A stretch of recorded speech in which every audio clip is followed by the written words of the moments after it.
ایک دفعہ انگلی کے اشارے سے ابو لہب نے کہا تھا نبی پاک کو آپ کا ہاتھ ٹوٹ جائے، اللہ نے فرمایا تبت یدا ابی لہب و تب، تو کہتا ہے میرے نبی کا ہاتھ ٹوٹ جائے تیرے دونوں ٹوٹ جائیں گے۔ اور سنو ابو لہب کا حال کیا ہو۔ ابو لہب کا معنی ہے ابو لہب شولوں کا باپ، لہب شولوں والا۔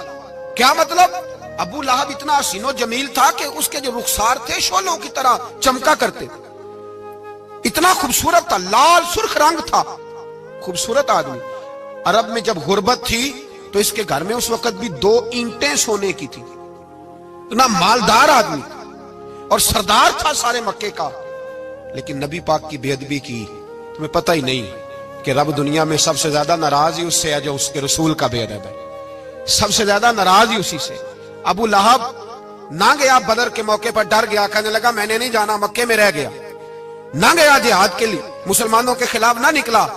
لوگوں نے بڑا اس کو لان تان کیا، لیکن کہنے لگا میرے خرچے پہ 4-5 بندے لے جاؤ، میں نہیں جاؤں گا، پیچھے رہ گیا۔ لوگ کہنے لگے بچ گیا، لیکن اس کے جسم کے اندر ایسی بیماری نکلی کہ ریشے سے بھر گیا سارا وجود، ریشے۔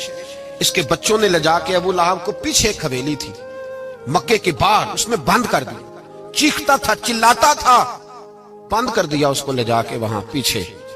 اور جب اس کو بند کر دیا کمرے میں تو چلاتا تھا، چیختا تھا، کوئی مجھے بچاؤ، کوئی پانی پلاؤ۔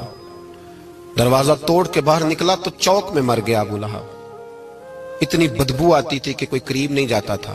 چوک میں لاش پڑی تھی، یہ ہے میت کسی بے ادب کی، منہ دکھانے کے قابل نہیں، ان کے دشمن پہ لعنت خدا کی، رحم پانے کے قابل نہیں ہے۔